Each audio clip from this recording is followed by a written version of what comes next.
Now, for hundreds of episodes, Rob and I have drawn upon our own experiences. But we thought we'd level up this week. This week, we're going to take lessons from a billionaire investor. Okay, we've leveled up quite a bit, but because of that, the lessons are invaluable.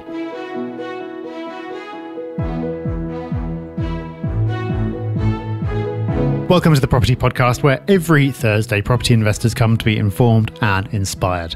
In this week's episode, we're taking lessons from one of the biggest investors, one of the biggest companies in the entire world. And you might think, well, how's that going to be applicable to me? Just trying to do my first buy-to-let or in the middle of this little flip? Well, you would be surprised because there's plenty in here that you can use to make yourself a better property investor and to get ahead in life in general. A big news story for you this week, at least it seems so from the headline, which reads, PM pledges biggest planning shake-up since World War II. This sounds like it's going to mean quite a big thing for the world of property, Rob. Well, like with many such announcements, the detail is a bit thin on the ground, so we don't really know how big this is going to be. What do you mean there's no detail, Rob? Boris said he wants to build. Isn't that enough? Well, yeah, that's it. So we're all going to build, and that's the end of it. But if you are a builder or you have an eye on doing developments, that's your angle on property, then this is good news for you because there are going to be more things that you can do without requiring planning permission. So included in there is converting commercial premises to residential. There's going to be more commercial premises that you can now convert without needing planning. If you want to demolish an old building and replace it with new homes, you're not going to need planning permission. If you want to extend or add extra floors, there's going to be a fast track process apparently to do that. And the general idea is to get more building happening and make it easier to do that on brownfield sites, so you don't need to minimise the amount of greenfield land that's going to get used. So as you've said, Rob, light on the detail. Apparently this is all going to come in by September, but this does seem like good news for investors because there are going to be more development opportunities opened up or at least made easier. Before we get going with the main section of the show, just wanted to bring your attention to Spotify. It's wonderful to see how many people are now following us on Spotify, but a lot of people probably don't realise that podcasts are so heavily featured there now. So if you do not yet follow the podcast on Spotify, and yes, they use the word follow, not subscribe, then check us out. You may as well add us there. If you don't subscribe to us in any way, shape or form, then absolutely go ahead and do that. But if you want to make sure that we come up on your Spotify feed, then just search for the Property Podcast. We'll pop up smiling at you and you just click follow. Simple as that, and then the podcast will appear each week ready and waiting for you. So a nice little to-do for you that you can probably do on your phone right now. This week we're talking about lessons we've learned from a billionaire investor. And the billionaire in question is Stephen Schwarzman. He is described as a businessman, investor and philanthropist, best known for founding the Blackstone Group, the biggest private equity firm in the world. And as a result of doing that, among other things, his personal fortune is estimated, according to Wikipedia, at $17.2 billion, which is not bad. Sadly, the podcast has not yet reached the heights where we could get Mr. Schwarzman to sit down with us personally, although maybe if you follow us on Spotify, we'll get there eventually. But what we have been able to do is read his book. It's called What It Takes. It's a kind of autobiography / business book. It talks through everything that he's done in his career and what he's learned from it. And there are tons of lessons in there that we've taken away to apply to our own business and our own property investments. And we believe that you will benefit from these lessons as well. So we're going to share 7 of them with you right now. So the first one on the list is that failure is the best teacher in an organisation. Talk about failures openly and objectively, analyse what went wrong, and you'll learn new rules for decision making and organisational behaviour. This talks about organisations, but this rule obviously can apply in business, but it can apply in every aspect of your life. As humans, as investors, as business people, wherever you are as you listen to this podcast, you're going to be making lots of failures. And you can keep repeating them or you can learn from them. It's interesting, one of the most popular videos we've done on YouTube recently has been talking about our failures. And while they were expensive mistakes, we've talked about them because we've learned from them and we want other people to learn from them as well. It's just so important not to just brush over the mistakes you make and try and only focus on the wins. Oh, it really is. And you learn so much more from failing than you do from succeeding. Like, if you think about it, a couple of years ago, we had a really great year in business. We didn't learn anything from it. Then after that, we had a terrible year. But as a result of that, we learned absolutely tons. And this year, despite all the challenges, is going really well. And I think a large part of the reason it's going well is because of what we learned from that year of failure. I completely agree.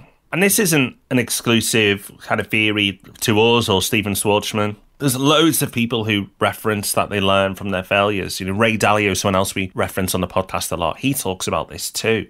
So this seems to be a habit that people who are doing reasonably well really take on board. You think these people would just be all about success, but actually it's the failures that do teach you the most. Now, of course, it's best to learn from other people's mistakes. That's why we put out the content of our own mistakes, and people clearly find that interesting. But it is hard to do. It's strange in life, and this is for us, we seem to have to make the mistakes to learn from them.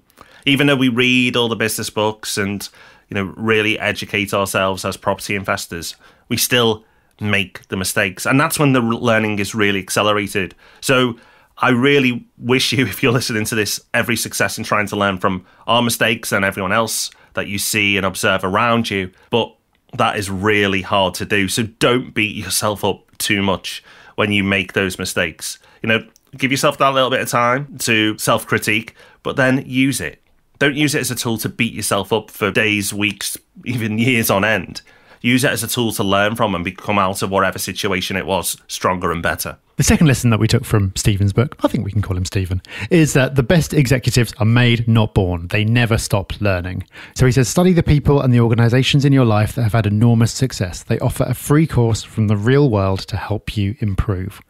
And I think there are a couple of different ways that you can apply this. So first of all, how amazingly lucky are we that we live in a time when so much information is available to us for free or close to free. I mentioned at the start that we couldn't sit down with Stephen Schwarzman one-to-one, but we could read his book. And as a result of him having written that book and us having spent £10, £12 buying it, we have access to all these lessons from the experiences that he's been through. And we'll probably never get to do things at that scale, but we get to learn from somebody who already has and apply them to our own lives. So it would be criminal not to benefit from those learning opportunities and take advantage of them.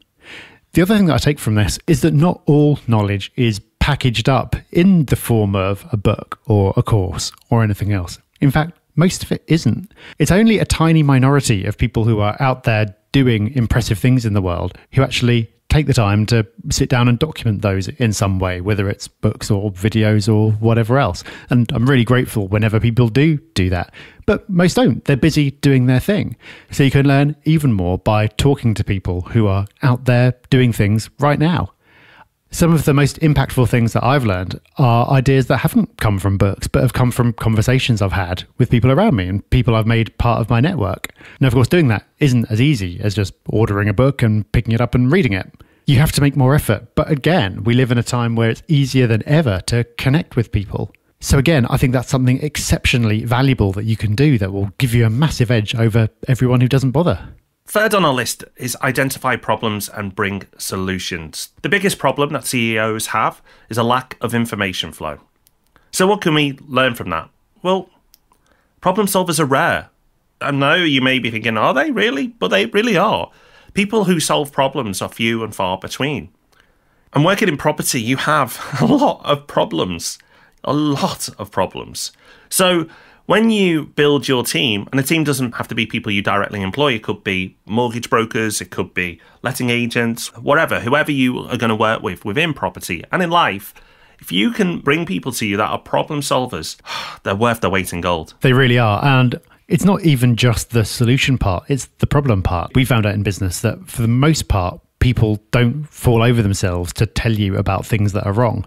Either because they're worried about getting blamed or because it will come across as negative. And yeah, it can come across as negative. You can just be someone who moans about things all the time.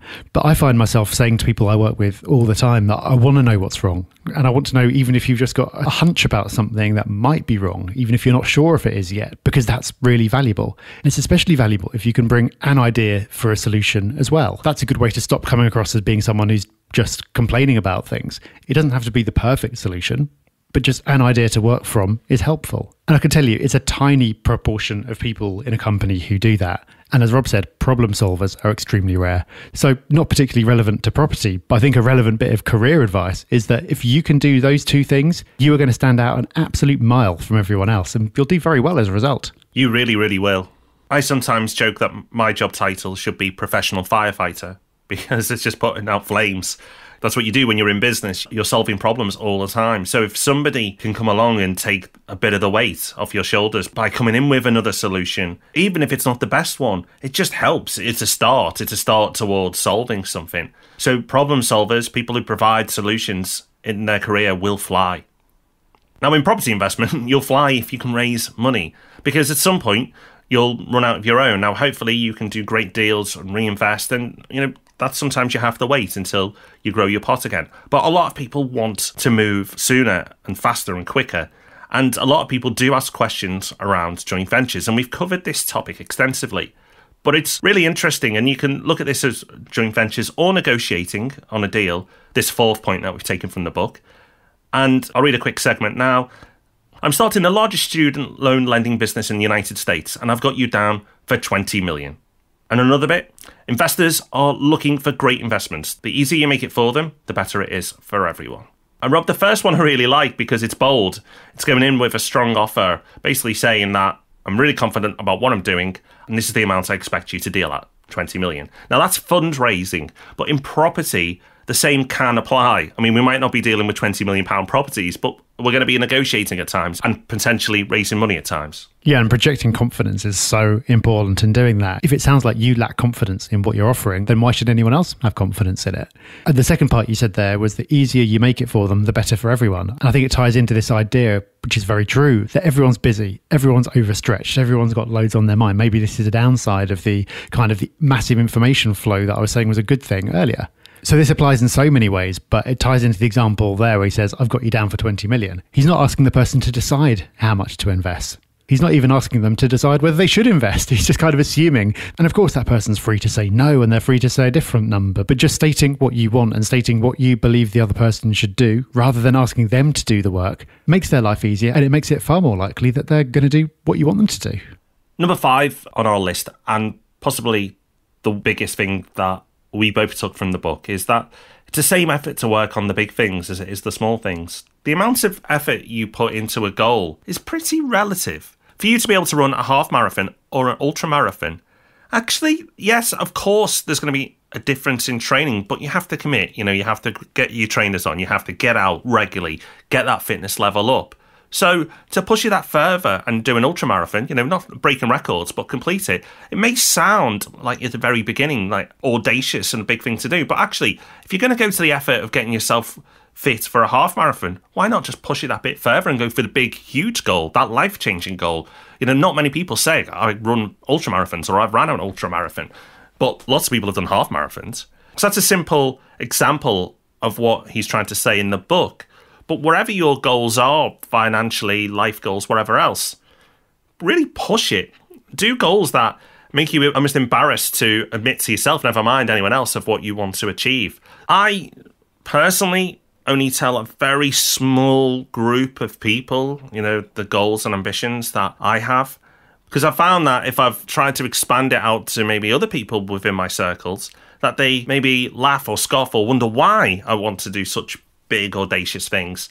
But the point is, the goals should be big and audacious because, one, I think it can really energize you and motivate you. But for the point that he's making in the book, you're going to put a lot of effort in hitting a goal anyway. So make it a biggie. Yeah, I love your marathon example because the hardest part of training is actually putting your trainers on and getting out the door in the first place.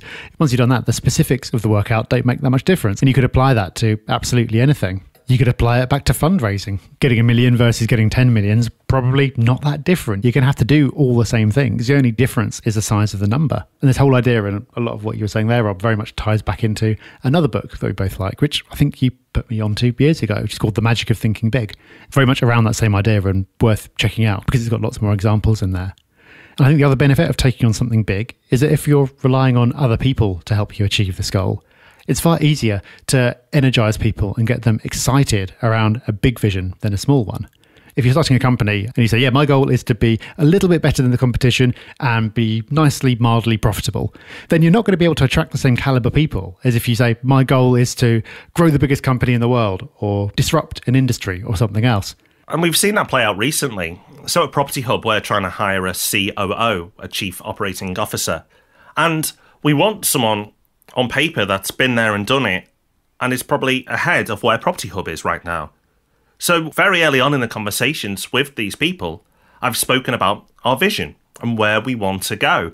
And we haven't talked about it on the podcast, but I can assure you it's very big, it's very bold, and it's really exciting for people who are motivated that way. And without fail, everyone has really been interested, uplifted, excited by where we are, and more importantly, where we want to go. It's that vision that will go, you know what, I'll come to Property Hub. I'll leave that company that on paper looks, a better prospect, super attractive, because the journey that you're going on is really exciting. Now, without that vision, we are hopefully a great company with great values, and I believe it's a really great place to work. But it's the vision that will get people to drive that bit harder, that will put that bit more effort in, because they want to be a part of that exciting journey. The next lesson we took from the book, and very much linked to that, was Schwarzman's idea of building a team of 10s, so people he'd rate 10 out of 10. Because if you are going to do this big, ambitious thing, you'll need to be working with great people. And here's how he defines a 10. He says, 8s just do the stuff you tell them. 9s are great at executing and developing good strategy. You can build a winning team with 9s. But people who are 10s sense problems, design solutions, and take the business in new directions without being told to do so. And of course, he's talking about this in the context of a business, but the same goes for you as an investor with the team that you choose to work with. The difference between someone who just does what you tell them to do and someone who operates at that 10 out of 10 level is absolutely enormous. But like you've already said, Rob, that is extremely rare. It is, but let's give you an example of how it could work. A letting agent, they've told you that the boiler's packed up, so they've informed you of what's happened, but don't do much beyond that. They kind of want you to now step in and help solve this problem. Now, that happens a lot. I know it shouldn't be if the property's fully managed, but it happens more than you'd imagine. But it doesn't have to be that way, because you could work with a letting agent that says, boiler's packed up. I've got these two options of people who are ready to go out and solve the problem. Option 1 is that they'll repair it and it's going to cost this much. And option 2 is that they'll replace it, it's going to cost this much. And my recommendation is that you do option whatever. Now, that is a very different experience. The same problem's just taken place, but that person in your property team has done an incredible job. So don't accept the plodders. Don't accept the average people in your network, because you're not going to do the big, audacious things that we talked about if you've got a property team full of 7s or worse. You need the 8s, 9s, but preferably 10s, and they are very, very rare, in your network, because they will make your life, your property journey, so much easier. The final lesson that stood out to me from the book was around how they made decisions at Blackstone. And incidentally, the decision-making process that I'm about to describe came about after they made a really bad investment where they completely missed an important element of the deal and lost a lot of money. So again, it's this point around learning from failures and becoming stronger as a result. But after that happened, they put together a decision-making process for making new investments that was unique in the industry. No one else did this. And I'll quote from the book to describe it. He says, these discussions had 2 fundamental rules. The first was that everyone had to speak, so that every investment decision was made collectively. The second was that our focus should be on the potential investment's weaknesses. Everyone had to find problems that hadn't been addressed. This only criticism rule liberated us to critique each other's proposals without worrying that we might be hurting someone's feelings. Everyone in attendance would share responsibility for whatever decision was made, and we made every decision in the same predictable manner. Loads to unpack from that, Rob. Of course, we talked about how you learn from your mistakes quite a bit already. But the big one is engaging with people to really draw out their concerns or even niggles before you go ahead. Because most people won't critique your idea, your vision, your investment strategy, because they don't want to offend you or hurt you, especially if you're very enthusiastic about it. And in the past, I've definitely made this mistake where I've come up with an idea or a concept. I've got very enthused about it and taken people along with me, and it's turned out to be the wrong direction, the wrong decision. And if I'd applied this decision-making process to those earlier decisions, then those mistakes may have not happened. Now, something I personally do now is I encourage people to challenge my ideas, because I can be quite enthusiastic about a vision or an idea, and get people to critique my thinking. And I understand why some people be reluctant to do that, because you have to be quite self-secure and comfortable with taking that critique. But if you do it from a place that you just want it to be the best idea possible, then it's actually not that hard to do. But you really have to draw it out of people. Even though now I still ask people to challenge my ideas or critique my thinking, I'm often met with silence. And it's not because I'm smashing it out of the park week in, week out with all brilliant ideas. You know what? Occasionally, I will come up with a great or brilliant idea. But in between those times, I'm coming up with a load of average or crappy ideas. And sometimes I'll realise that myself, but it's so much better when other people help me see that the direction I'm going in isn't the right one. So this is something that requires a bit of effort and possibly a change in how you operate. But I can only speak from my own personal experience to say how much I've valued it and how much it can help you to avoid making those big mistakes.